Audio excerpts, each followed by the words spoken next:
Assalamualaikum warahmatullahi wabarakatuh.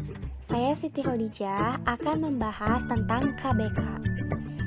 Apakah kalian tahu apa itu KBK? Kalau belum, mari kita bahas. KBK adalah kurikulum berbasis kompetensi.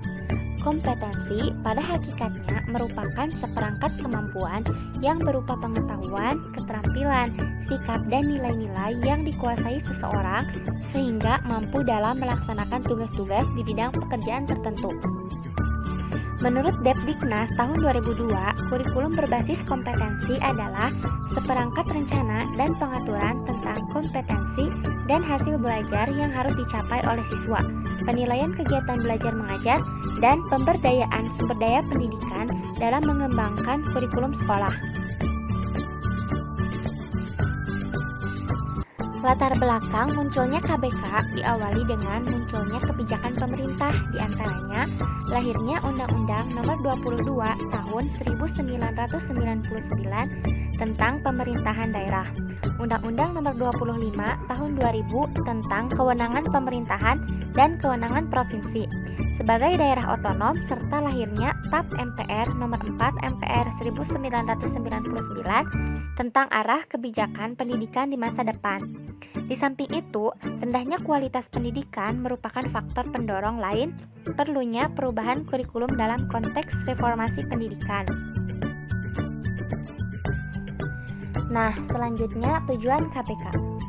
Tujuan KBK adalah mengembangkan potensi peserta didik untuk menghadapi perannya di masa datang dengan mengembangkan sejumlah kecakapan hidup.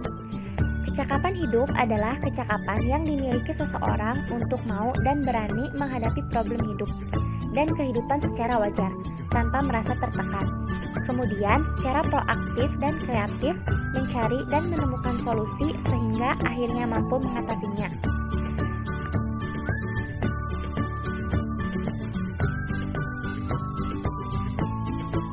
KBK sebagai sebuah kurikulum memiliki 3 karakteristik utama, yaitu KBK memuat sejumlah kompetensi dasar yang harus dicapai oleh siswa.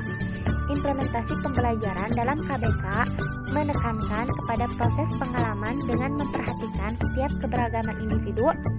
Evaluasi dalam KBK menekankan pada evaluasi hasil dan proses belajar.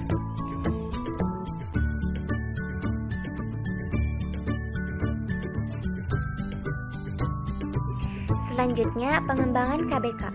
Pengembangan KBK sebagai pedoman dan alat pendidikan bagi guru didasarkan pada 3 asas pokok. Yang pertama, asas filosofis, yang berkenaan dengan sistem nilai yang berlaku di masyarakat. Sistem nilai erat kaitannya dengan arah dan tujuan yang harus dicapai. Kurikulum pada hakikatnya berfungsi sebagai alat pendidikan untuk mempersiapkan anggota masyarakat yang dapat mempertahankan dan mengembangkan sistem nilai masyarakatnya sendiri. Yang kedua, asas psikologis yang berhubungan dengan aspek kejiwaan dan perkembangan peserta didik. Mengapa KBK harus didasarkan pada asas psikologis? Karena secara psikologis anak didik memiliki perbedaan, baik perbedaan minat maupun potensi yang dimilikinya. Anak adalah organisme yang sedang berkembang. Yang ketiga, pengembangan KBK juga didasarkan kepada asas sosiologis dan teknologis. Hal ini didasarkan pada asumsi bahwa sekolah berfungsi untuk mempersiapkan anak didik agar mereka dapat berperan aktif di masyarakat.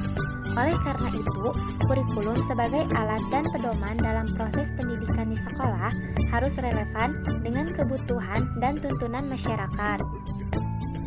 Kemudian, tingkat pengembangan KBK diantaranya yaitu pengembangan kurikulum tingkat nasional, pengembangan kurikulum tingkat lembaga, pengembangan kurikulum tingkat bidang studi atau penyusunan silabus, pengembangan kurikulum tingkat satuan bahasan atau modul.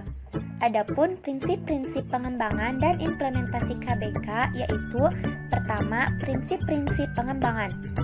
A. Peningkatan keimanan, budi pekerti luhur, dan penghayatan nilai-nilai budaya.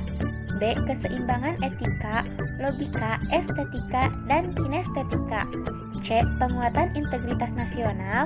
D. Perkembangan pengetahuan dan teknologi informasi. E. Pengembangan kecakapan hidup. F. Pilar pendidikan. G. Komprehensif dan berkesinambungan. H. Belajar sepanjang hayat. I. diversifikasi kurikulum. Kedua, prinsip implementasi. A. Kesamaan memperoleh kesempatan. B. Berpusat pada anak. C. Pendekatan menyeluruh dan kemitraan. D. Kesatuan dalam kebijakan dan keberagaman dalam pelaksanaan. Terima kasih.